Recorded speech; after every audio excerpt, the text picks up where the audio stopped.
Hello, my name is Jake Hofer. I'm a real estate broker out of the state of Illinois, co-owner of Exodus. And if you are looking for a place to learn more about land ownership, the pursuit of land ownership, land investing, anything else land, want to stay up to date with current land trends and markets, you're in the right location. Right now, we're getting ready to share a conversation with Mark Kenyon of Wired to Hunt and the MeatEater crew. And we talk about how they found their back 40 parcel, what tips and tricks they use to find a deal. Some really good information in this. If you guys find any value, please hit that subscribe button. Come back for new uploads every single Thursday and Saturday. Let's get right into it. Here we go. What were some of the boxes on that checklist when you were looking to find this piece? Yeah. Probably the biggest thing was that I wanted some kind of sanctuary. At least what I found in Michigan is that if you want to have a chance at mature bucks on a consistent basis, there's got to be some kind of sanctuary, some kind of reservoir where these bucks can make it past their first year or two. The farms that I've hunted in the past that are just like normal farmland with some timber, some crops, and guys everywhere. It's year and a half olds, it's 2.5 year olds.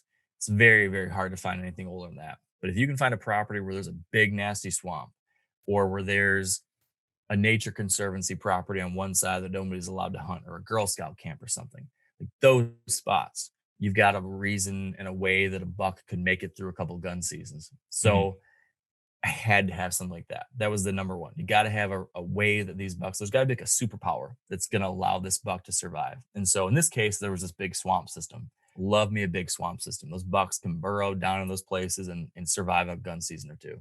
So that was a big one. Another one was I just, you're looking for a basic set of habitat criteria that would appeal to deer and deer hunting. So I wanted diversity in terrain. I didn't want 60 acres of just timber. I didn't want 60 acres of just field.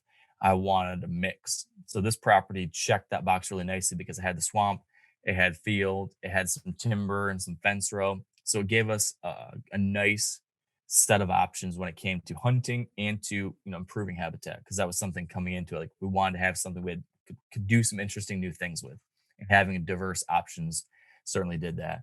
Mhm. And then a third really important thing was that I was looking for the right neighborhood.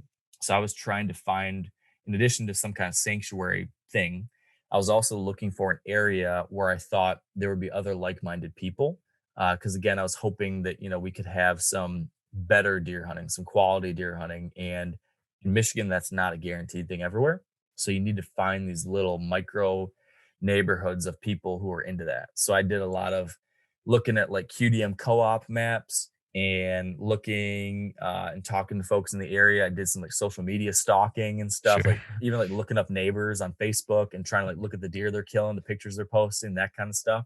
And so I was able to find a spot where there was a QDM co-op in the area. There was a couple people where I talked to a friend of a friend, and they said, "Well, actually, this guy, I know that guy's name. He manages for such and such." And so I was able to find that kind of deal. And I'd done that in a number of the other properties we'd looked for, and I found a couple of these other neighborhoods that would be great, or would be promising, I guess. This one was just the one that all the pieces lined up. Interesting. So how long, yeah, how, if you had to quantify it, how long did it take to actually find this farm? It was probably 4 months. Gotcha. I started looking, I think, in January, and we didn't close on that farm till it was like the last day of April or first day of May or something like that. Mhm. And I think I walked, if I remember right, I think I walked 13 or 14 different properties. I walked in person, Mhm. and then I mean, dozens of more that I looked, studied online and looked at maps and pictures and talked to people about and all that kind of stuff. There was one farm I wanted to put an offer in on that got like pulled out from underneath us at the last moment. So that one almost happened. But that day, it was funny. That day, I was trying to put an offer on this one farm, and then the realtor got back to me and said, "Oh yeah, this other guy did it already." And in my frustration of that moment, I was so pissed. And it's like April. I'm like, God, we've lost our whole spring. This is never going to happen. I just need to go for a drive. And so I had a list of properties that were like sea level options that I wasn't even going to go visit, but I just put on my list anyways. And I'm upset. And I thought, I'll just drive out to this property that I don't even, this isn't going to be any good, but I don't know. I just want to go walk a property and maybe it'll surprise me. And so when I drove out to go look at that property and just kind of air out my frustration, I see that there's a for sale sign on the neighboring property. Mm. And I pull that up, and that had not showed up on any of the internet databases. It hadn't showed up in any of my searches. I pull up Onyx and look at that one. I'm like, this one, this one's got something going for it. And turns out it was the back 40. So a little bit of serendipity there.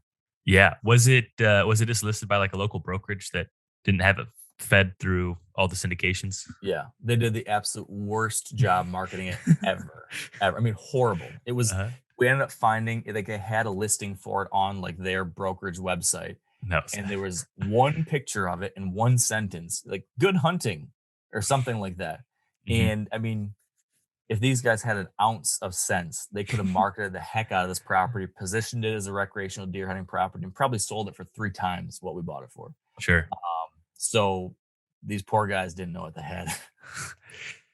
That seems to happen. I mean, that story seems to to follow quite a bit. Mhm. The property getting swept out underneath you right before it, and then Yeah. obviously finding a screaming deal after doing a lot of homework. So that's cool. Yeah.